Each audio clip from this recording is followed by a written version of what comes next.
Hello everyone, welcome to central अग्निवी। तो आज हम देखेंगे आपके सीटेड एनसीईआरटी साइंस का सेकंड चैप्टर, जिसका नाम है सूक्ष्म जीव, मित्र एवं शत्रु। ठीक है, तो इससे पहले आपका फर्स्ट वाला चैप्टर हो चुका है। अगर आपने नहीं देखा है तो जाइए जाकर जरूर देख लीजिएगा, बहुत इंपॉर्टेंट चैप्टर है। ठीक है, तो आज का जो चैप्टर है सूक्ष्म जीव है, तो इससे भी आपके सीटेड के एग्जाम में बहुत सारे क्वेश्चन पूछे जाते हैं। जैसे कि कवक क्या है, ब्रेड रोटी कैसे बनाई जाती है, और क्या कहते हैं जीवाणु, प्रोटोजोआ, और कौन सा मतलब कौन सी बीमारी किसके द्वारा होती है। ठीक है, इन सभी टाइप के क्वेश्चन इसी चैप्टर से पूछे जाते हैं। तो अगर आप लोग डिटेल में अच्छे से चैप्टर वाइज देखे रहेंगे तो इससे आपको बहुत ज़्यादा हेल्प मिलेगी और आप लोग अपना क्वेश्चन का आंसर अच्छे से कर पाएंगे। ठीक है, तो इसलिए आप लोग सबसे पहले चैप्टर वाइज डिटेल में अच्छे से देख लीजिएगा। उसके बाद उससे संबंधित जितने भी क्वेश्चन आते हैं, प्रीवियस ईयर क्वेश्चन, सारे प्रीवियस ईयर क्वेश्चन हल कर लीजिएगा। इससे ही आपका एग्जाम पास हो जाएगा। ठीक है, तो चलिए देख लेते हैं। तो हम लोग आज चैप्टर वाइज देखेंगे सूक्ष्म जीव, मित्र एवं शत्रु। इसके बाद इससे संबंधित जितने भी क्वेश्चन पूछे गए हैं आपके प्रीवियस ईयर क्वेश्चन और जो पूछे जाने का चांस है, सारे क्वेश्चन हम लोग देखेंगे। ठीक है, उसके बाद हम लोग तीसरा चैप्टर देखेंगे। ओके, तो आज का चैप्टर आपका सूक्ष्म जीव, मित्र एवं शत्रु है। तो जैसे कि यहाँ पे कहा गया है, आपने अपने आसपास के स्थानों पर पौधों एवं जंतुओं को सहित जो है अपने सजीव को देखा होगा, परंतु कुछ ऐसे भी जीव होते हैं जिन्हें बिना यंत्र की सहायता से केवल आंखों से नहीं देखा जा सकता है। तो आपको ये तो पता ही है कि हमारे आसपास कुछ ऐसे जीव जंतु होते हैं जिन्हें तो हम अपनी आंखों से देख लेते हैं, बट कुछ ऐसे जीव जंतु होते हैं जिन्हें हम अपनी नग्न आंखों से नहीं देख पाते हैं। इसके लिए हमें किसकी आवश्यकता होती है? यंत्र की आवश्यकता होती है चीज। ठीक है, उसके बाद यहाँ पे है, उदाहरण के लिए आपने देखा होगा कि वर्षा ऋतु में नम ब्रेड रोटी सड़ने लगती है तथा उसका जो है सफ़ेद काले धब्बों से ढक जाती है। जो रोटी होती है आपने देखा होगा, अगर 2 से 3 दिन तक अगर वही रोटी पड़ी रहती है तो उसके ऊपर सफ़ेद सफ़ेद काले धब्बे पड़ जाते हैं। तो वही मतलब वो क्या होता है? कवक होता है एक प्रकार का। ठीक है, तो ब्रेड रोटी सड़ने लगती है तो इसकी सतह पर सफ़ेद काले धब्बे से ढक जाती है। ठीक है, तो उसको हम किसके द्वारा देखते हैं? तो उन धब्बों को हम आवर्धक लेंस की सहायता से देखते हैं। तो उसमें काले रंग की गोल सूक्ष्म संरचनाएं दिखाई देती हैं। पहले तो हमें ऊपर से सफ़ेद दिखाई देती है, बट जब हम लेंस से देखते हैं तो लेंस की वजह द्वारा जब हम लोग देखेंगे तो वो काले रंग की गोल सूक्ष्म संरचनाओं में दिखाई पड़ती है। ठीक है, ये बात हो गई। और इन प्रेक्षणों से पता चलता है कि मिट्टी एवं पानी में अनेक छोटे छोटे सूक्ष्म जीव उपस्थित होते हैं। ये तो आपको पता ही है कि मिट्टी में भी बहुत सी छोटे छोटे सूक्ष्म जीव होते हैं। कुछ तो हानिकारक होते हैं और कुछ लाभदायक होते हैं, जो कि हमारी फसलों को फायदा पहुंचाते हैं। ठीक है, और उन्हें बिना यंत्र की सहायता से भी नहीं देखा जाए, तो उन्हें भी हम बिना यंत्र की सहायता से नहीं देख पाते हैं। कुछ जैसे कि ब्रेड पर उगने वाले कवक को आवर्धक लेंस के सहायता से देखा जा सकता है, जबकि अन्य बिना सूक्ष्मदर्शी की सहायता से नहीं देख पाते हैं। यही कारण है कि इन्हें सूक्ष्म जीव कहते हैं। ठीक है, तो आपको पता ही चल गया होगा सूक्ष्म जीव इन्हें कहते हैं जिन्हें हम अपनी नग्न आंखों से नहीं देख पाते हैं, जिन्हें देखने के लिए हमें सूक्ष्मदर्शी की आवश्यकता पड़ती है, तो उन्हें ही हम सूक्ष्म जीव कहते हैं। ओके, तो जैसे कि आपने यहाँ पे देखा, कुछ ब्रेड पर उगने वाले कवकों को हम आवर्धक लेंस की सहायता से देख सकते हैं। ठीक है, आगे देखेंगे। तो जो सूक्ष्म जीव है, इन सूक्ष्म जीव को मुख्य 4 वर्गों में बांटा गया है। ये भी आपसे एग्जाम में पूछा गया है, कई बार सेटेट के एग्जाम में पूछा गया है। तो जैसे कि यहाँ पे है जीवाणु, कवक, प्रोटोजोआ एवं कुछ शैवाल। तो 4 प्रकार हो गया आपका, जीवाणु हो गया, कवक हो गया एंड प्रोटोजोआ एंड क्या कहते हैं शैवाल। ओके, तो जीवाणु, शैवाल, प्रोटोजोआ एवं कवक के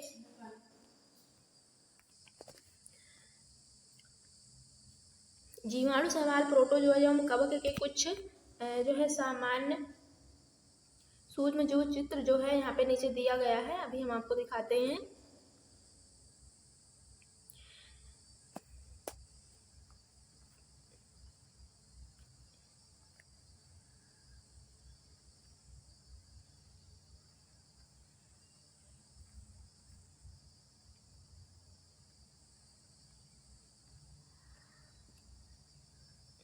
ये रहा आपका, ये जीवाणु है। ठीक है, ये आपका जीवाणु है। तो ये छड़नुमा जीवाणु है। जीवाणु के भी कई प्रकार होते हैं, छड़नुमा होता है, स्पाइरल, कई प्रकार के मतलब कई शेप में होते हैं जीवाणु। तो ये छड़नुमा जीवाणु है। ठीक है, ये जो आप ऊपर देख रहे हैं स्पाइरल जीवाणु और छड़नुमा जीवाणु। ठीक है, ये जीवाणु हो गया। और आपको दिखाते हैं नीचे यहाँ पे, ये प्रोटोजोआ है ये सारे, ठीक है। और कौन सा इसमें शैवाल है, ये सभी शैवाल हैं यहाँ पे, ये दोनों, ये आप लोग देख लीजिएगा।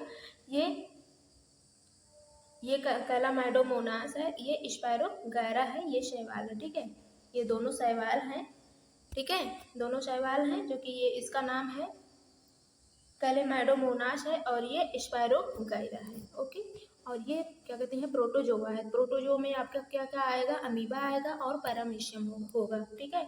तो कभी कभी आपसे पूछा जाता है आपके एग्जाम में, जैसे कि इसमें कैलामैडोमोनास दिया हुआ है, स्पायरोगैरा शैवाल है, ठीक है।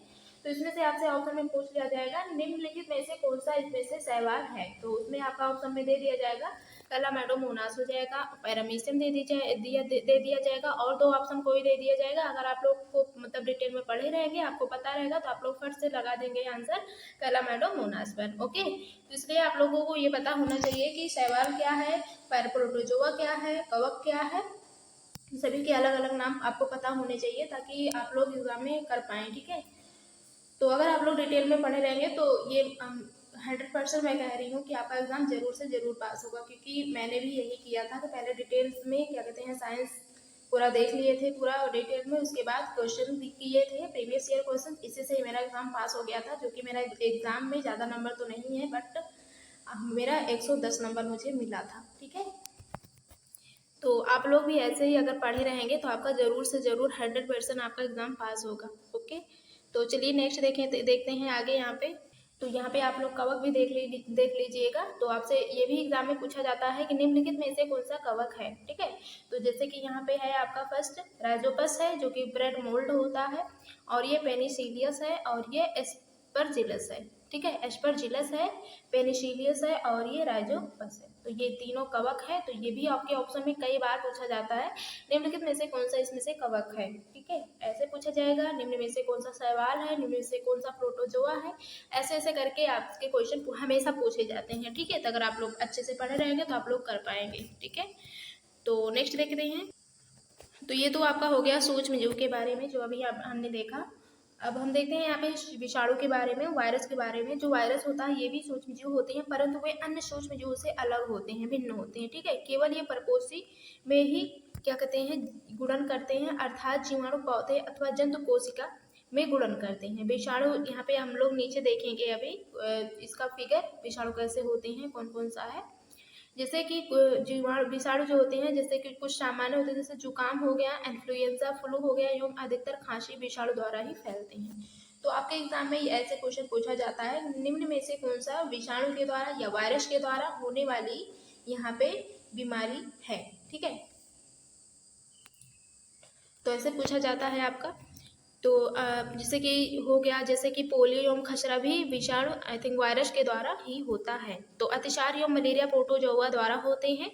और क्या कहते हैं, जो आपका टाइफाइड एवं क्षय रोग है, जीवाणु द्वारा होने वाले रोग हैं। तो ये तो हमेशा हमेशा ही क्वेश्चन पूछे जाते हैं। तो ये वेरी इंपॉर्टेंट क्वेश्चन है आपका यहाँ पे, कि जो है मलेरिया प्रोटोजोआ द्वारा होते हैं, टाइफाइड, क्षय रोग, ये सब किसके द्वारा होते हैं, ठीक है। तो इससे भी हमेशा क्वेश्चन आपके एग्जाम में पूछे जाते हैं। तो अभी हम लोग आगे देखते हैं कि कौन सा किसके द्वारा यहाँ पे फैलता है, कौन सी बीमारी किसके द्वारा फैलती है, वायरस के द्वारा, विषाणु के द्वारा, ठीक है। तो आगे देख लेते हैं।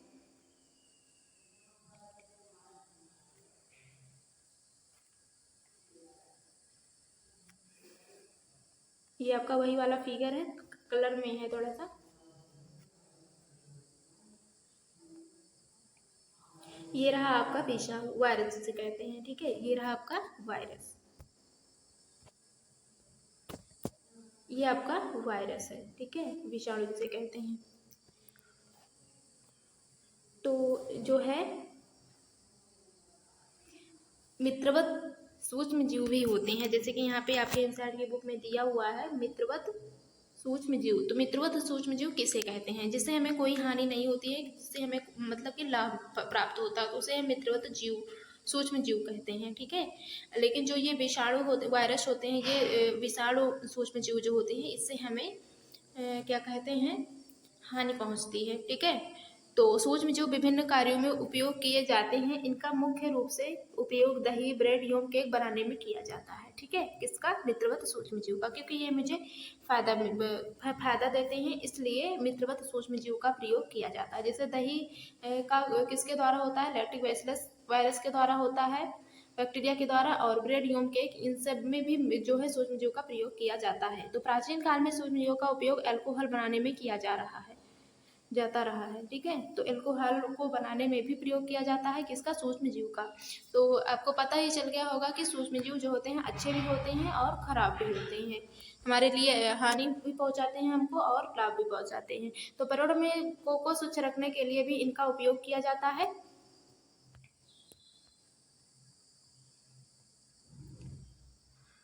उदाहरण के लिए कार्बनिक अपशिष्ट, सब्जियों के छिलके, जंतु अवशेष, विष्ट इत्यादि का अपघटन जीवाणु द्वारा किया जाता है तथा हानि रहित पदार्थ बनते हैं। स्मरण कीजिए, मतलब कि याद कीजिए, जीवाणुओं का उपयोग औषधि उत्पादन एवं कृषि में मृदा की उर्वरता वृद्धि करने में किया जाता है, जिससे नाइट्रोजन स्थिरीकरण होती है।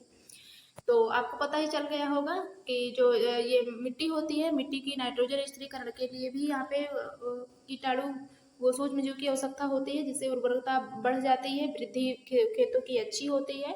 इसमें भी आपके जो है सूक्ष्मजीव की आवश्यकता होती है, जो कि लाभ पहुंचाते हैं। ठीक है, तो दही और ब्रेड बनाना, तो दही और ब्रेड बनाने के लिए क्या होगा यहाँ पे है,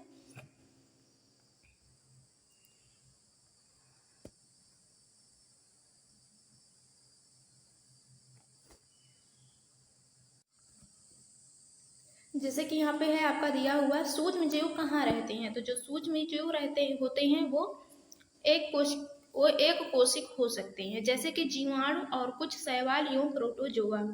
जीवाणु और कुछ शैवाल एवं प्रोटोजोआ एक कोशिकीय हो सकते हैं। और बहुकोशिकीय में कौन कौन सा रहेगा? जैसे कि कई शैवाल एवं कवक और कई शैवाल में आपका बहुकोशिकीय रहेगा, और के जीवाणु और प्रोटोजोआ में आपका जो ये शैवाल होता है ये आपका दोनों होगा। ये चीज आप लोग याद रख लीजिएगा।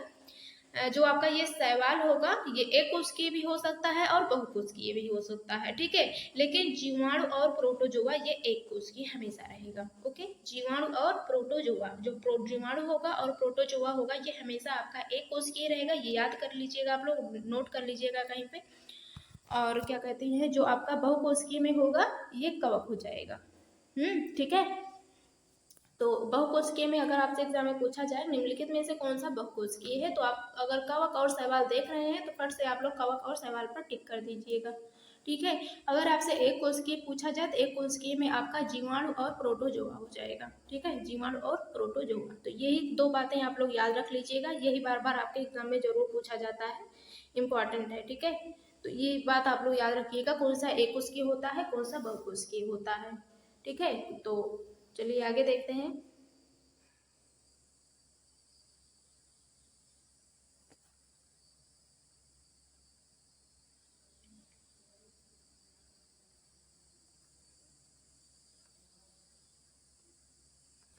तो यहाँ पे आगे हम देखते हैं दही और ब्रेड बनाना। तो दही और ब्रेड कैसे बनता है, जैसे कि यहाँ पे एक बच्ची है और ये बोल रही है कि माँ को मैंने गुनगुने दूध में थोड़ा सा दही मिलाते हुए देखा है, जिससे कि उसमें दही जम जाती है। ठीक है, तो यहाँ पे है कि जो दही होती है वो उसमें कौन से सूक्ष्मजीव पाए जाते हैं और किस कारण से वो जम जाते हैं, कौन से जीवाणु के कारण वो जम जाते हैं।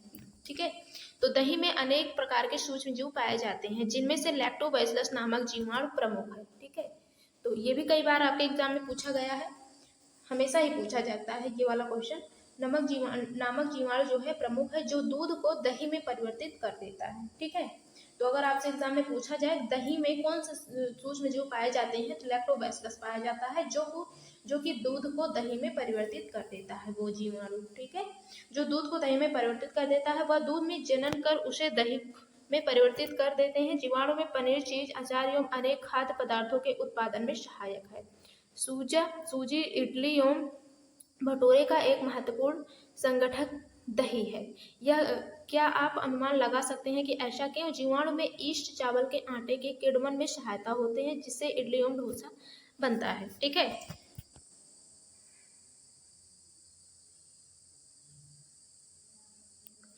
तो जो जीवाणु एवं ईस्ट होते हैं ये चावल के आटे के किण्वन में सहायता करते हैं, जिससे कि इडली और डोसा बन जाते हैं। ठीक है, ये तो आपको पता ही होगा। इडली और डोसा हो गया, इन सब चीज़ों में अगर दही वो मिलाया जाता है और भटूरे के आटे में दही मिला दिया जाता है तो उसमें किण्वन होता है, जिससे कि जो है फूली फूली क्रिस्पी सा वो बन जाता है। ठीक है, इसके कारण लैक्टोबैसिलस नामक उसमें वो जीवाणु पाया जाता है दही में। तो क्या कहते हैं, जब आटे में मिलाया जाता है तो उस किण्वन में सहायता करते हैं, जिससे इडली और डोसा अच्छे से बन जाता है, क्रिस्पी सा। ओके, तो यही सब कारण है। तो आगे यहाँ पे देखेंगे, जैसे कि यहाँ पे एक क्रियाकलाप है, ये यहाँ पे बच्चों को दिखाया जा रहा है कि कैसे क्रियाकलाप करके यहाँ पे करेंगे। एक बर्तन में 1.5 किलोग्राम आटा अथवा मैदा लेकर उसमें थोड़ी सी चीनी डालकर गर्म जल में मिलाइए। आगे देखेंगे,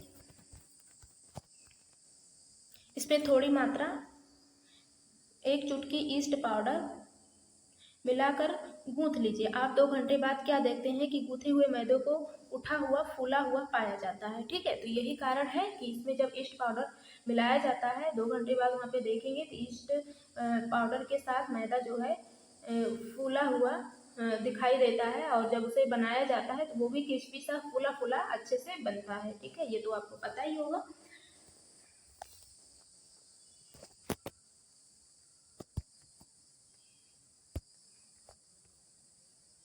ईस्ट जो है तीव्रता से जनन करके श्वसन के दौरान कार्बन डाइऑक्साइड उत्पादित करते हैं। गैस के बुलबुले खमीर वाले मैदे का आयतन बढ़ा देते हैं।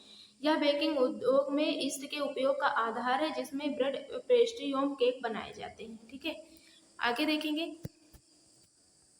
आगे आपका है सूक्ष्म जीव का वाणिज्यिकी प्रयोग। ठीक है, बड़े स्तर पर एल्कोहल, शराब एवं एसिटिक एसिड के उत्पादन में सूक्ष्म जीव का उपयोग किया जाता है। जौ, गेहूं, चावल एवं फलों के रस में जो है उपस्थित प्राकृतिक शर्करा में ईस्ट द्वारा एल्कोहल एवं शराब का उत्पादन किया जाता है। ठीक है, तो ये चीज़ अभी आपके एग्जाम में पूछा जाता है।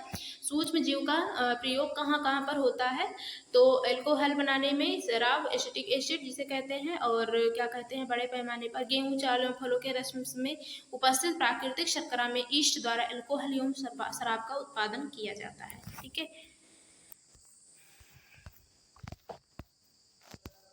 और क्या कहते हैं आपका जो ईस्ट होता है वो सूक्ष्म जीव होता है। ये क्या कहते हैं औषधि बनाने में भी किया जाता है सूक्ष्म जीव का प्रयोग। तो ये चीज़ आप लोग याद रख लीजिएगा। यहाँ पे ये मेन चीज़ आपका है। लुई पास्चर ने किण्वन की खोज 1857 में की थी। तो ये आपसे एग्जाम में कई बार पूछा गया है कि किण्वन की खोज किन्होंने किया था और कब किया था। तो किण्वन की खोज जो है लुई पास्चर ने 1857 में की थी। ठीक है, यह गंध एल्कोहल की है, जो चीनी के एल्कोहल में परिवर्तित होने के कारण बना है। चीनी के एल्कोहल में परिवर्तित की यह प्रक्रिया किण्वन अथवा फर्मेंटेशन कहलाता है। ठीक है, जब चीनी उसमें डाला जाएगा तो कार्बन डाइऑक्साइड गैस निकलती है, ऐसे मतलब गंध आती है, जिन्हें चीनी के एल्कोहल में परिवर्तित कर देती है। तो इसी प्रक्रिया को ही किण्वन या फर्मेंटेशन बोलते हैं। ठीक है, तो अगर आपसे एग्जाम में पूछा जाए किण्वन किसे कहते हैं,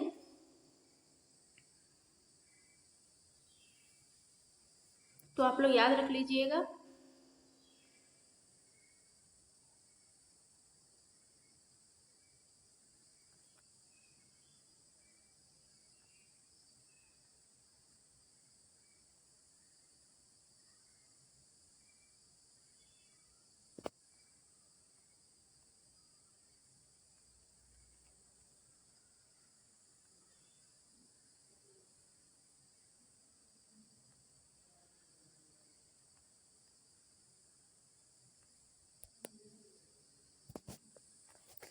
तो आगे देखते हैं। तो आई थिंक आप लोगों को पता चल गया होगा किण्वन किसे कहते हैं। तो जो है ठीक है, सूक्ष्म जीव के औषधियों का उपयोग, जब कभी आप बीमार पड़ते हैं तो डॉक्टर आपको पेनिसिलिन का इंजेक्शन देते हैं अथवा कोई अन्य प्रतिजैविक गोली अथवा या कैप्सूल देते हैं। तो इन औषधियों का स्रोत में सूक्ष्म जीव ही है। ठीक है, तो सूक्ष्म जीव के द्वारा भी इन औषधियों का भी वो बनाया जाता है, इन औषधियों को भी बनाया जाता है। तो बीमारी पैदा करने वाले सूक्ष्म जीव को नष्ट कर देती है अथवा इनकी वृद्धि रोक देती है। इस प्रकार की औषधि को प्रतिजैविक अथवा एंटीबायोटिक कहते हैं। ठीक है, इसे एंटीबायोटिक बोलते हैं, प्रतिजैविक या एंटीबायोटिक बोलते हैं। ठीक है, आजकल जीवाणु औषधि कवक से अनेक प्रतिजैविक औषधियों का उत्पादन किया जा रहा है, जैसे स्ट्रेप्टोमाइसिन, ये भी आपके एग्जाम में कई बार पूछा गया है। स्ट्रेप्टोमाइसिन, टेट्रासाइक्लिन और एरिथ्रोमाइसिन सामान्य रूप से उपयोग की जाने वाली प्रतिजैविक है।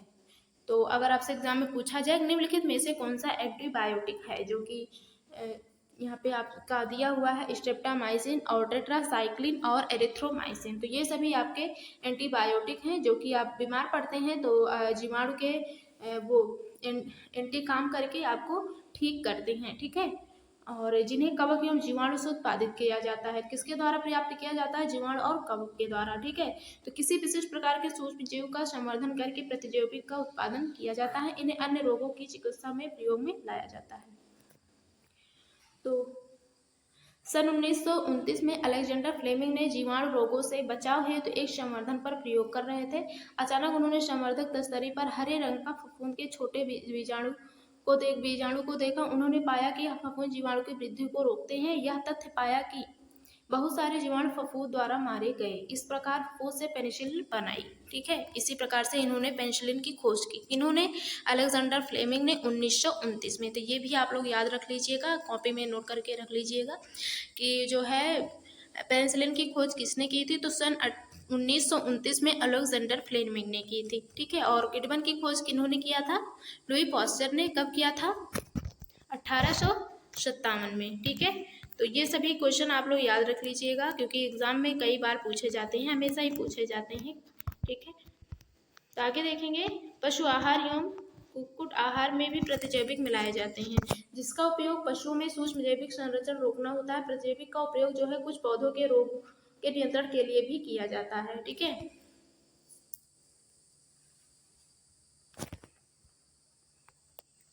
जैसे कि टीका वैक्सीन जो है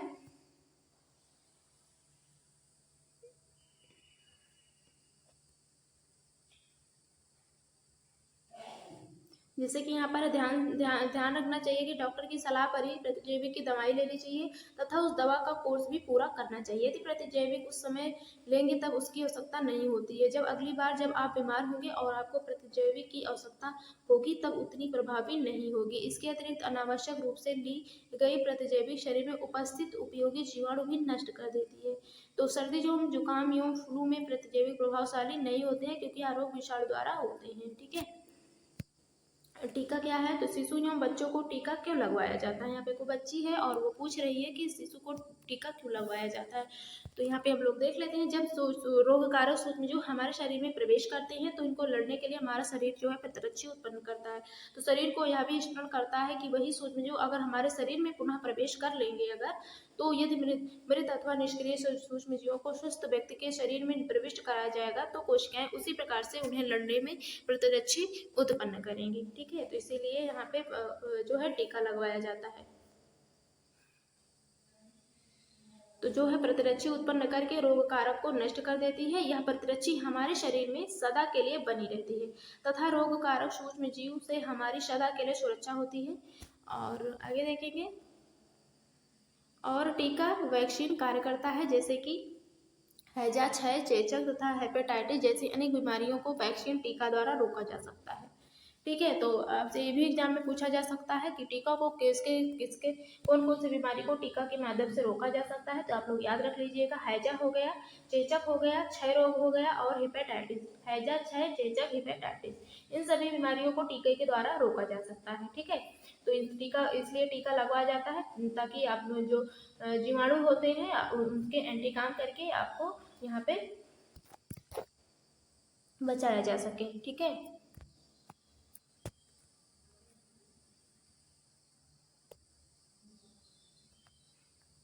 तो आगे देखते हैं, तो इसी कारण आप सबको जो है टीका लगवाया जाता है ताकि जो है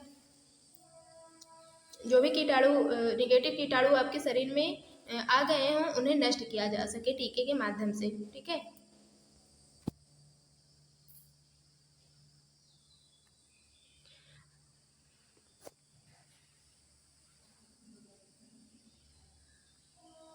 आगे देखते हैं हम लोग,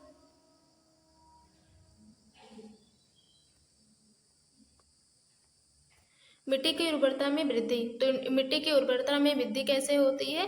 कुछ जीवाणु में जो है नीले हरे शैवाल जैसे कि वायुमंडलीय नाइट्रोजन का स्थिरीकरण कर सकते हैं। इस प्रकार मृदा में नाइट्रोजन का संवर्धन होता है तथा उसकी उर्वरता में वृद्धि होती है। इन्हीं सामान्यतः जैविक नाइट्रोजन स्थिरीकरण कहते हैं। तो इन्हीं को ही नाइट्रोजन स्थिरीकरण कहते हैं। ये भी कई बार एग्जाम में पूछा गया है आपके। ठीक है, नाइट्रोजन जैविक नाइट्रोजन स्थिरीकरण में वृद्धि करता है। ठीक है, ये चीज पूछा जाता है। वायुमंडल में नाइट्रोजन का स्थिर कर सकते हैं किसके द्वारा? जीवाणु एवं निरीहरी शैवाल के द्वारा। ठीक है, जीवाणु एवं निरीहरी शैवाल के द्वारा वायुमंडलीय नाइट्रोजन का स्थिरीकरण कर सकते हैं। इस प्रकार मृदा में जो नाइट्रोजन का संवर्धन होगा और तथा मिट्टी की उर्वरता में वृद्धि होती है।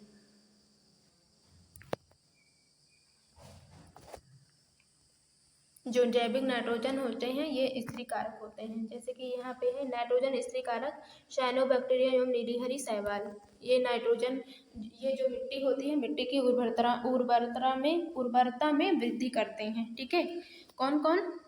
नाइट्रोजन स्त्रीकरण, साइनोबैक्टीरिया एवं नीलीहरी शैवाल। ठीक है, नाइट्रोजन स्त्रीकरण में कौन कौन मदद करेगा? साइनोबैक्टीरिया, नीलीहरी शैवाल। तो ये आपका नीलीहरी शैवाल है और ये आपका साइनोबैक्टीरिया है।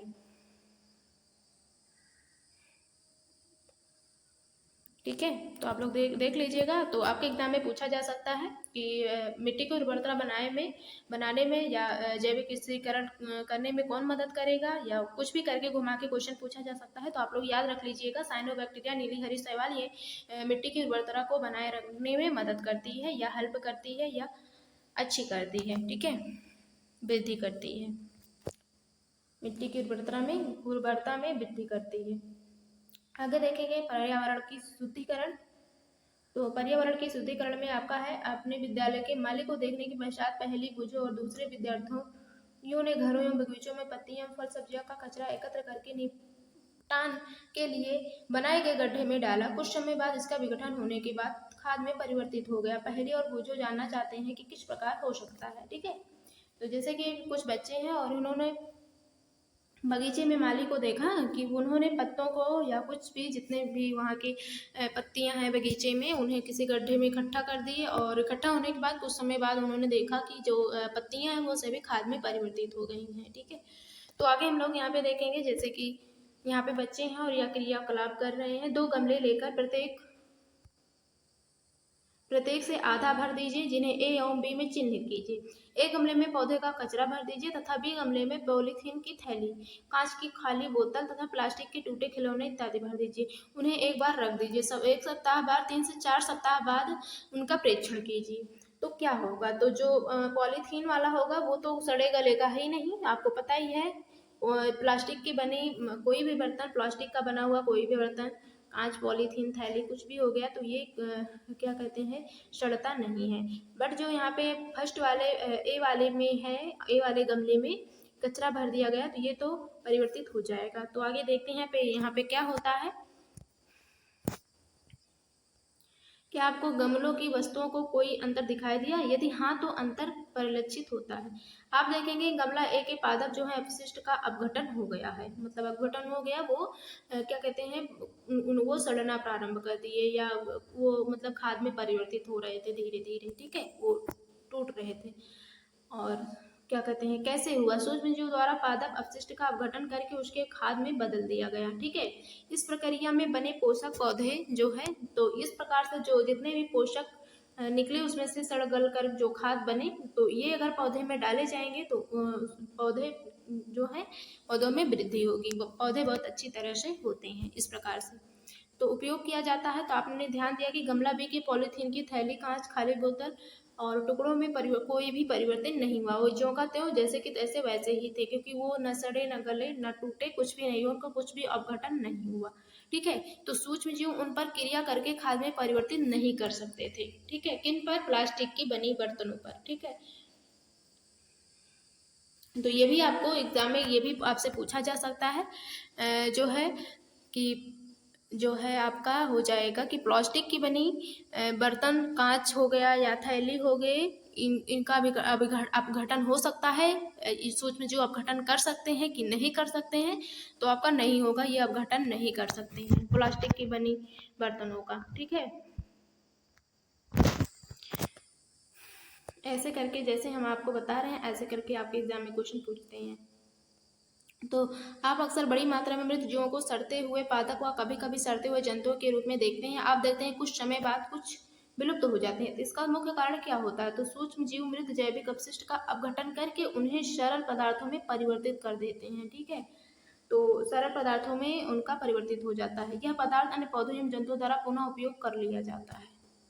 ठीक है, इस प्रकार हानिकारक दुर्गंध युक्त पदार्थों का निम्नीकरण करने के लिए हम सूक्ष्म जीवों का उपयोग करके पर्यावरण का शुद्धिकरण कर सकते हैं। ठीक है, इस प्रकार से पर्यावरण का शुद्धिकरण हो सकता है। बट लेकिन जो प्लास्टिक के बनी बर्तन होते हैं, आई थिंक पॉलीथीन कुछ भी हो गया, कुछ भी ले लीजिए, जो प्लास्टिक का बना हुआ सामान होता है, वो उसका अपघटन कभी भी नहीं होता है। उस पर सूक्ष्म जीव काम नहीं कर पाते हैं, उसका अपघटन नहीं कर पाते हैं सूक्ष्म जीव। ठीक है, तो हानिकारक सूक्ष्म जीव में आपका क्या होगा? तो सूक्ष्म जीव अनेक प्रकार के होते हैं, जैसे कि सूक्ष्म जीव मनुष्य, जंतु एवं पौधों में रोग उत्पन्न करते हैं। रोग उत्पन्न करने वाले ऐसे सूक्ष्म जीव को रोगाणु अथवा रोगजनक कहते हैं। कुछ सूक्ष्म जीव भोजन, कपड़े एवं चमड़े की वस्तुओं को संदूषित कर देते हैं।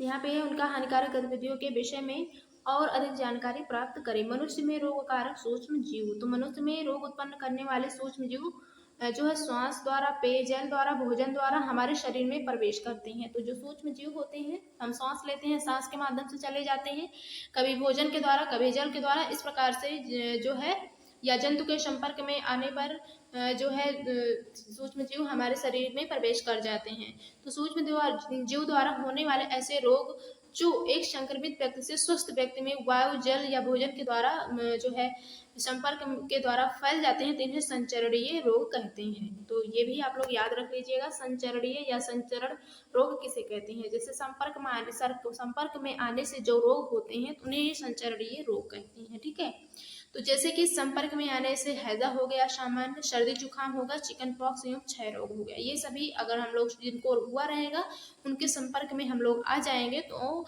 उन्हें भी हो जाता है। ठीक है, जैसे जिनको सर्दी जुकाम हुआ रहता है, और सर्दी और जुकाम जिस व्यक्ति को हुआ रहता है उसके पास कोई और व्यक्ति चला जाए, स्वस्थ व्यक्ति जिसे सर्दी जुकाम नहीं है, उसे भी सर्दी जुकाम हो जाता है। तो इसे ही संचरणीय रोग कहते हैं, जो कि संपर्क से होता है। ठीक है,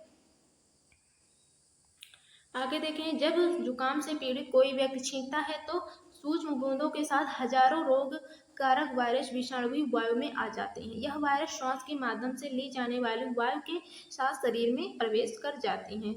तब आप संचरणीय रोगों का फैलना किस प्रकार रोकेंगे? कैसे रोकेंगे आप लोग संचरणीय रोग का?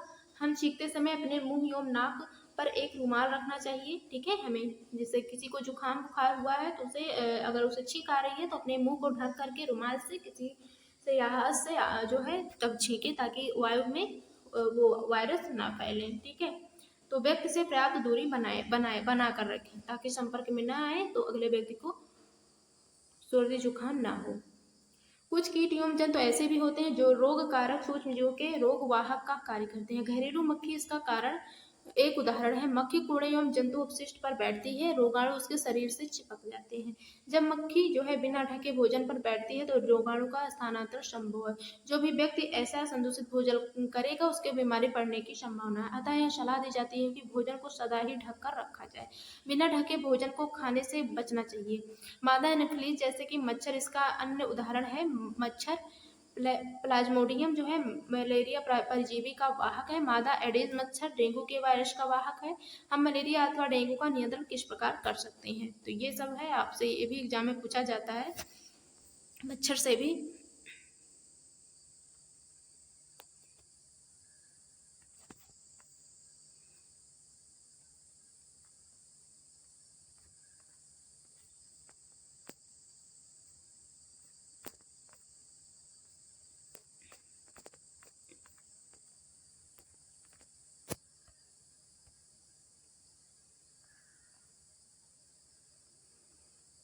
तो ये रहा आपका मादा एनोफिलीज मच्छर। ठीक है,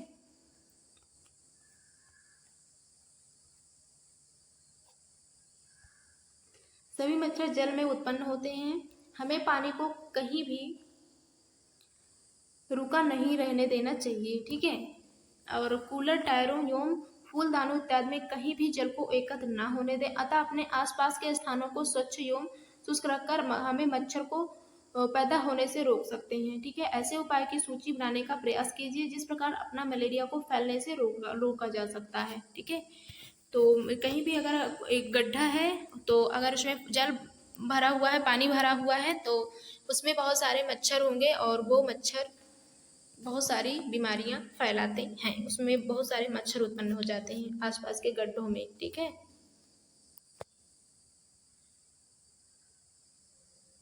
तो फिर इसलिए जो है गड्ढे में पानी नहीं रुकने देना चाहिए अपने आसपास, ठीक है, ताकि गड्ढे में पानी ना रहे, ताकि मच्छरों का उत्पादन भी ना हो, ठीक है। तो यहाँ पे हम लोग रोग देख लेते हैं, कौन सा रोग किसके माध्यम से किस सूक्ष्म जीव के द्वारा फैलता है। तो ये आप लोग स्क्रीनशॉट ले लीजिएगा क्योंकि ये बहुत इंपॉर्टेंट है, आपके एग्जाम में जरूर पूछा जाता है। बीमारी से 1-2 क्वेश्चन जरूर ही पूछा जाता है, हमेशा ही पूछा जाता है।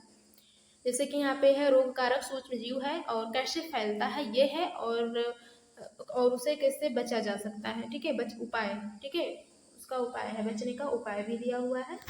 तो जैसे कि क्षय रोग जो है ये जीवाणु के माध्यम से फैलता है, जीवाणु सूक्ष्म जीव से फैलता है और वायु के द्वारा फैलेगा, ठीक है, जो क्षय रोग होता है। क्षय रोग वायु में जीवाणु के माध्यम से फैलता है।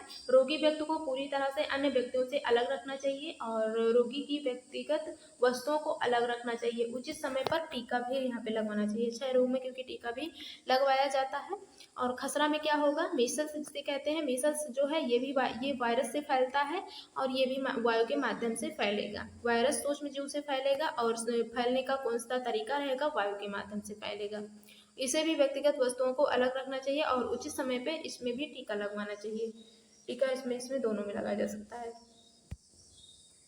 चिकन पॉक्स में देखेंगे, चिकन पॉक्स भी जो है वायरस से फैलेगा, वायरस सूक्ष्म जीव से फैलता है और फैलने का कारण क्या है, वायु या सीधे संपर्क में आने से फैल जाता है, ठीक है।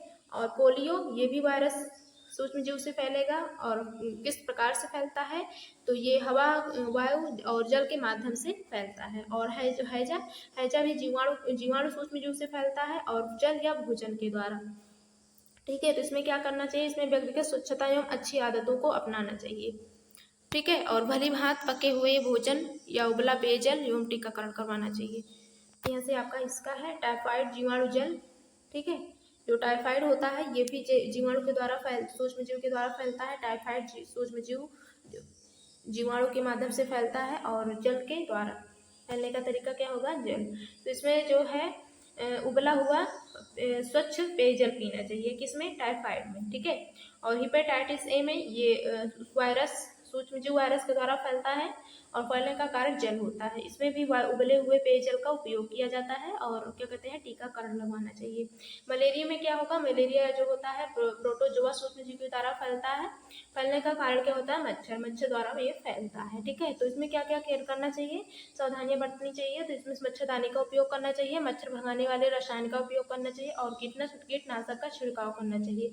और मच्छर के प्रजनन को रोकने के लिए जल को किसी भी स्थान पर एकत्र नहीं होने देना चाहिए, ठीक है। ये सभी चीज़ें अपनानी चाहिए। तो ये बहुत इंपॉर्टेंट है, आप लोग ये बॉक्स को स्क्रीनशॉट कर लीजिएगा, इसे अच्छे से याद कर लीजिएगा, ये एग्जाम में ज़रूर पूछा जाता है, ठीक है। आगे देखेंगे, मनुष्य में होने वाले कुछ सामान्य रोग, उनके फैलने तथा रोकने के उपाय जो है तालिका में दर्शाए गए हैं, जैसे कि आपने ऊपर यहाँ पे देखा हुआ है। और उत्पन्न करते हैं, उदाहरण के लिए एंथ्रेक्स मनुष्य एवं मवेशियों में होने वाला भयानक रोग है, ठीक है। तो ये आप लोग याद रख लीजिएगा, एंथ्रेक्स जो होता है मनुष्य एवं मवेशियों में होने वाला एक भयानक रोग है जो जीवाणु के द्वारा होता है। और जैसे कि गाय में खुर एवं मुंह का रोग वायरस द्वारा होता है, गाय में खुर एवं मुंह में जो है वायरस के द्वारा होता है, ये एंथ्रेक्स रोग होता है। ये मनुष्य एवं मवेशियों में होने वाला भयानक रोग है, ओके। और जंतुओं में रोग कारक जीवाणु, तो अनेक सूक्ष्म जीव केवल मनुष्य एवं पौधों में ही रोग के कारक नहीं होते, वरन ये दूसरे जंतुओं में भी होते हैं। जैसे रॉबर्ट कोच ने सन 1876 में बैसिलस एंथ्रेसिस नामक जीवाणु की खोज की जो एंथ्रेक्स रोग का कारक है, ठीक है। तो ये चीज़ आप लोग याद कर लीजिएगा, ये बॉक्स वाला। रॉबर्ट कोच ने जो है किसका खोज किया था कब, तो बैसिलस का जो है एंथ्रेसिस नामक जीवाणु की खोज की, जो एंथ्रेक्स रोग का कारक बना। ठीक है, किन्होंने, रॉबर्ट कोच ने 1876 में बैसिलस का खोज किया, बैसिलस जीवाणु का। ठीक है, जो कि एंथ्रेसिस नामक जीवाणु की खोज की, जिसका नाम एंथ्रेसिस है। ठीक है, और एंथ्रेक्स रोग का कारण बना। ये आप लोग याद रख लीजिएगा, देख लीजिएगा एक बार। पौधे में उत्पन्न होने वाले सूक्ष्म रोग कौन कौन से हैं, तो अनेक सूक्ष्म रोग हैं, जैसे गेहूं, चावल, आलू, गन्ना, संतरा। सभी पौधों में ही कई प्रकार के रोग होते हैं। तो रोग के कारण और फसल की उपज में कमी आ जाती है जब रोग हो जाते हैं। तो कौन कौन से रोग होते हैं, चलिए देख लेते हैं पौधों में भी। ठीक है, तो ये भी आप लोग ये वाला बॉक्स भी सॉल्व कर लीजिएगा और याद कर लीजिएगा अभी से, क्योंकि आपका अभी जुलाई में ही आपका एग्ज़ाम है, ज़्यादा टाइम नहीं है। तो आप लोग अपना अच्छे से तैयारी कर लीजिएगा। ठीक है, तो आपका यहाँ पे है सूक्ष्मजीव द्वारा पौधों में होने वाले सामान्य रोग। ठीक है, तो पादप है, यहाँ पे सूक्ष्मजीव है, संचरण फैलने का कौन सा तरीका है, तो नींबू में कौन सा रोग होता है, नींबू में कैंकर होता है जीवाणु के माध्यम से। ठीक है, नींबू में कौन सा रोग होता है, कैंकर रोग होता है। और ये किसके द्वारा फैलता है, जीवाणु के द्वारा और वायु के माध्यम से फैलता है। ठीक है, और गेहूं में कौन सा रोग होता है, तो गेहूं में आपका रस्ट रोग होता है। ठीक है, जिसे, ठीक है, और ये किसके द्वारा फैलता है, तो ये कवक के द्वारा, कवक सूक्ष्मजीव के कारण फैलता है। और फैलने का कारण क्या है, होता है तरीका, वायु एवं बीज के माध्यम से। और भिंडी में कौन सी रोग होती है, पीत रोग होती है। ठीक है, भिंडी में पीत रोग होगा और वायरस के माध्यम से फैलेगा। और जो है तरीका क्या होता है, कीट होता है। भिंडी में कोई भी कीटाणु है और इस मतलब वायरस को लेकर भिंडी पर बैठ जाएगा, एक भिंडी से दूसरी भिंडी में ऐसे करके फैल जाता है, तो इसे कीट के द्वारा फैलता है। ठीक है, खाद विषाक्तन में बूझो एक मित्र ने जो है उसके एक पार्टी में आमंत्रित किया, वहां उसने अनेक प्रकार के व्यंजन खाए। घर आने पर उसे वोमन उल्टी होने लगी। ठीक है, उसे अस्पताल ले जाया गया। डॉक्टर ने बताया कि खाद्य विषाक्तन के कारण उस ऐसी स्थिति हुई है। पहले को असर होता है कि भोजन विष कैसे बन सकता है, तो कैसे बन सकता है देखते हैं यहाँ पे। सूक्ष्मजीव द्वारा संदूषित भोजन करने से खाद्य विषाक्तन हो सकता है। हमारे भोजन में उत्पन्न होने वाले सूक्ष्मजीव जो होते हैं कभी कभी विषैले पदार्थ उत्पन्न करते हैं, यह भोजन को विषाक्तन बना देते हैं, जिसके सेवन से व्यक्ति भयंकर रूप से रोगी हो जाता है और अथवा कभी कभी मृत्यु भी हो सकती है। अतः यह आवश्यक है कि हम भोजन को संदूषित होने से बचाएं। ठीक है, और खाद्य का परिरक्षण हम कैसे कर सकते हैं, तो जो है हमने देखा कि खाद्य बीजों के परिरक्षण एवं भंडारण के उपायों के विषय में पढ़ा था। हमें पके हुए भोजन का घर पर परिरक्षण किस प्रकार से कर सकते हैं। ठीक है, तो हम जानते हैं कि जैसे यहाँ पे आप जानते हैं कि खुले एवं नम स्थान पर रखी ब्रेड पर कवक आक्रमण कर देती हैं। तो सूक्ष्मजीव हमारे शरीर को, हमारे भोजन को जो है संदूषित कर देते हैं। ठीक है, सॉरी, और संदूषित भोजन से दुर्गंध आने लगती है, तो इसका स्वाद भी खराब हो जाता है तथा रंग रूप में भी परिवर्तन आ सकता है। क्या भोजन का संदूषण एक रासायनिक अभिक्रिया है, अगर देखेंगे, पहली ने कुछ आम खरीदे परंतु कई दिनों तक उन्होंने नहीं खाया। बाद में उसने देखा कि परंतु वह जानती है कि उसकी दीदी द्वारा आम का अचार काफी समय तक खराब नहीं हुआ है। तो आइए देखते हैं इसका कारण क्या है। तो सामान्य तरीकों का अध्ययन करें जिनका उपयोग हम कर सकते हैं अपने घरों में।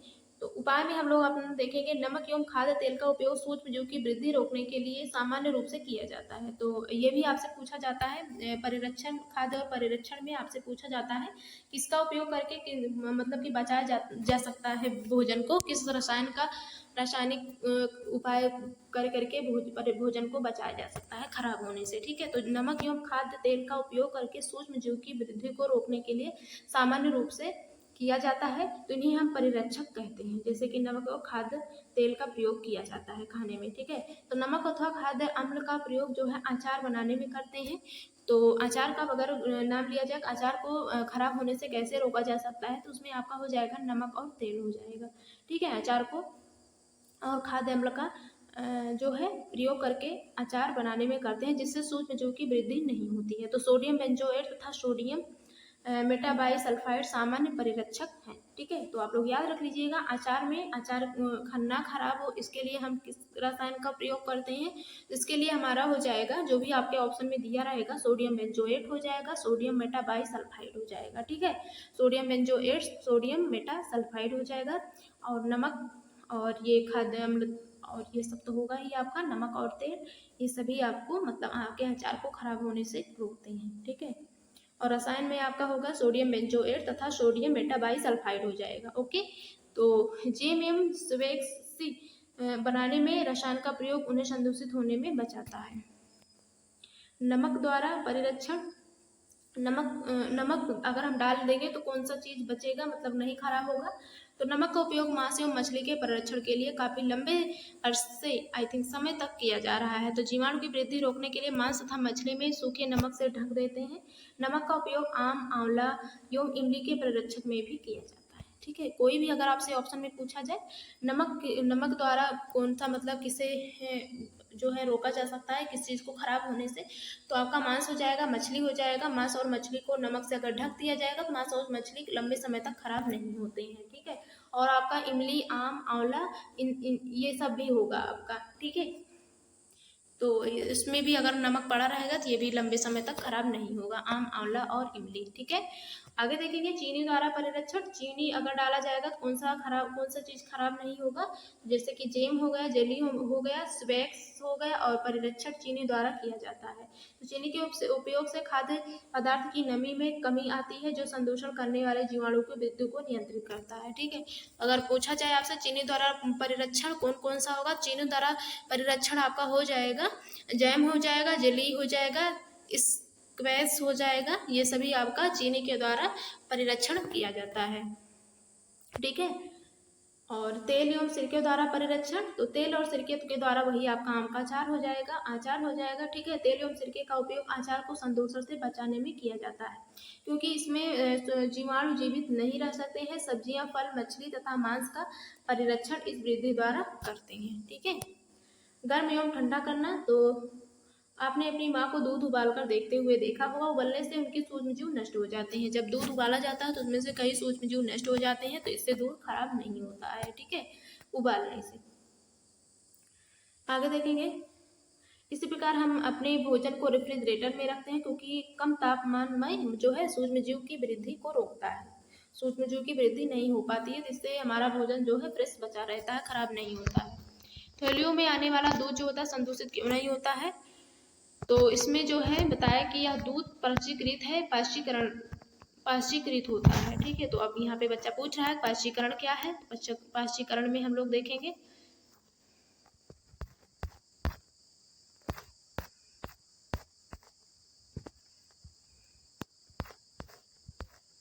पाश्चीकृत जो है ये भी आपके एग्जाम में कई बार क्वेश्चन पूछा गया है। इसमें से आपका जो ये चैप्टर है इसे 7 से 8 क्वेश्चन पूछा जाता है। ठीक है, तो 7 से 8 क्वेश्चन बहुत इंपॉर्टेंट है, इसमें से बनते हैं 7 से 8 क्वेश्चन, जो कि इसमें से 2 से 3 क्वेश्चन हमेशा पूछे जाते हैं। ठीक है, पाश्चीकरण दूध को बिना उबाले इस्तेमाल किया जा सकता है। ठीक है, किया जा सकता है क्योंकि यह सूक्ष्मजीव से मुक्त होता है। इसके लिए दूध को 70 डिग्री सेल्सियस पर 15 से 30 सेकंड के लिए गर्म करते हैं, फिर एकाएक ठंडा कर उसका जो है भंडारण कर लेते हैं। ऐसा करने से सूक्ष्म जीवों का वृद्धि रुक जाती है। इस प्रक्रिया को ही जो है पाश्चीकरण कहते हैं। तो पाश्चीकरण की खोज किसने किया था, लुई पाश्चर वैज्ञानिक ने की थी। ठीक है, तो आपको पता चल गया होगा। तो ये एग्जाम में कई बार पूछा जाता है पाश्चीकरण किसे कहते हैं। तो पाश्चीकृत में आपका क्या होगा कि पाश्चीकृत दूध को बिना उबाले, ठीक है, बिना उबाले जो है दूध को 70 डिग्री सेल्सियस पर, ठीक है, दूध को जो है 70 डिग्री सेल्सियस पर 15 से 30 सेकंड तक गर्म करते हैं और उसके बाद फिर एकाएक ठंडा कर उसका भंडारण कर लेते हैं। इसी को ही पाश्चीकृत कहते हैं। तो आपसे एग्जाम में पूछा जाए तो आप लोग ध्यान रखिएगा, बहुत इंपॉर्टेंट है कि पाश्चीकृत किसे कहते हैं। तो ये आपका हो जाएगा 70 डिग्री सेल्सियस पर 15 से 30 सेकंड पर गर्म किया जाता है, उसके बाद एकाएक ठंडा करके भंडारण कर लेते हैं। इसी को ही पाश्चीकृत कहते हैं। तो अगर आपसे पूछा जाए कि जो है पाशीकरण की खोज किसने किया था, किस वैज्ञानिक ने किया था। पाशीकरण की खोज जो है लुई पास्चर नामक वैज्ञानिक ने की थी। ठीक है, तो ऐसा करने से जो है सूक्ष्म जीवों की वृद्धि रुक जाती है, जो कि ठीक है। अगला देखेंगे भंडारण एवं पैकिंग। तो भंडारण और पैकिंग कैसे होता है। आजकल मेवे तथा सब्जियां भी वायुरोधी सील किए गए पैकेटों में बेचे जाते हैं, जिससे सूक्ष्मजीवों से सुरक्षा होती है। जैसे सील पूरा एकदम से सील पैक किया जाता है सब्जियों को, वायुरोधी मतलब कुछ भी सामान हो सील पैक अगर कर लिया जाता है पैकेटों में फिर बेचा जाता है, जिससे सूक्ष्मजीवों से सुरक्षा होती है। ठीक है, आगे देखेंगे नाइट्रोजन स्थिरीकरण। नाइट्रोजन स्थिरीकरण में आपका होगा, यहाँ पे बच्चे आगे पढ़ चुके हैं, राइजोबियम जीवाणु के बारे में पढ़ा है, जो लेग्यूम पौधों दलहन में नाइट्रोजन स्थिरीकरण में सहायक होते हैं। राइजोबियम लेग्यूम पौधों की ग्रंथियों में जैसे कि सेम मटर जैसे जो एक सहजीविता है और तड़ित विद्युत द्वारा भी नाइट्रोजन का स्थिरीकरण करते हैं। परंतु आप जानते हैं कि नाइट्रोजन का वायुमंडल में स्थिर रहती है। आपको अवसर होगा कि कैसे संभव है, इसका विषय में हम अगले भाग में यहाँ पे समझते हैं। ये रहा आपका, ठीक है, लेग्यूम पौधे की जड़ें जो कि ग्रंथियों में होती हैं ऐसे ऐसे करके। ठीक है, उपस्थित होते हैं। पौधे एवं जंतु जो होते हैं वायुमंडलीय नाइट्रोजन का उपयोग सीधे नहीं कर सकते हैं। तो मिट्टी में जो है उपस्थित जीवाणु व नीली हरी शैवाल वायुमंडलीय नाइट्रोजन का स्थिरीकरण करके नाइट्रोजन यौगिकों में परिवर्तित कर देते हैं। जब नाइट्रोजन इस प्रकार उपयोगी यौगिकों में परिवर्तित हो जाते हैं तब जो है पौधे इसका उपयोग मिट्टी में से जड़ तंत्र द्वारा करते हैं। तो इसके पश्चात जो है अवशोषित नाइट्रोजन का प्रयोग प्रोटीन एवं अन्य यौगिकों के संश्लेषण में करते हैं। पौधे पर निर्भर करने वाले जंतु एवं प्रोटीन अन्य नाइट्रोजन यौगिक प्राप्त हो जाते हैं। ठीक है, और इस प्रकार से नाइट्रोजन गैस में परिवर्तित कर देते हैं जो वायुमंडल में चली जाती है और जो है वायुमंडल में नाइट्रोजन की मात्रा लगभग स्थिर रह जाती है। ठीक है, तो नाइट्रोजन चक्र देख लेते हैं हम लोग। हमारे वायुमंडल में 78% जो है नाइट्रोजन गैस है। नाइट्रोजन जो है सजीवों का आवश्यक संगठक है, जो प्रोटीन और हरित क्लोरोफिल और न्यूक्लिक एसिड एवं विटामिन। आगे देखेंगे,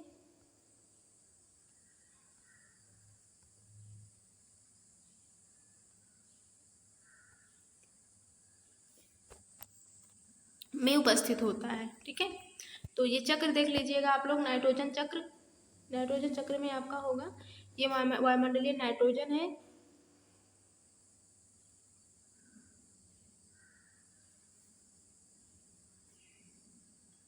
ये आपका हो जाएगा वायुमंडलीय नाइट्रोजन। उसके बाद में आपका ये यहाँ से रहेगा वायुमंडलीय नाइट्रोजन का जीवाणु एवं नीली हरे शैवाल द्वारा स्थिरीकरण। उसके बाद जीवाणु द्वारा स्थिर नाइट्रोजन को नाइट्रोजनी यौगिकों में परिवर्तित करना। उसके बाद मिट्टी में उपस्थित नाइट्रोजन के यौगिक। ठीक है, तो इससे यहाँ पे जाएगा आपका जीवाणु द्वारा नाइट्रोजन यौगिक का गैसीय नाइट्रोजन में परिवर्तित हो जाना।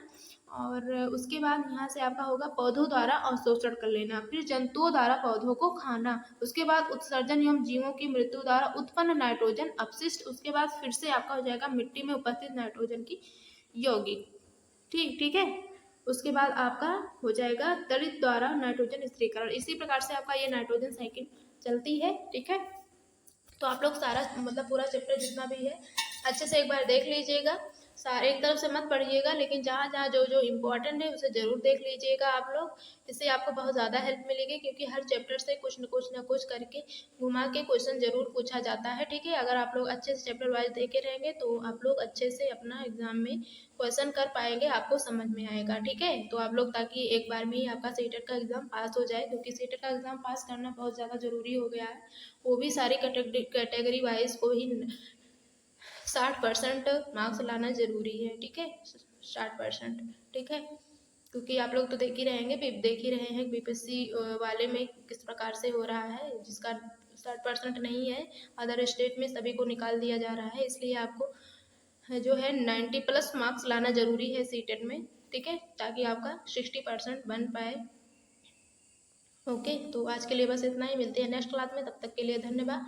तो जो चैप्टर हुआ है इससे संबंधित जितने भी क्वेश्चन आते हैं आपके एग्जाम में तो उसको हम कल लेकर आएंगे।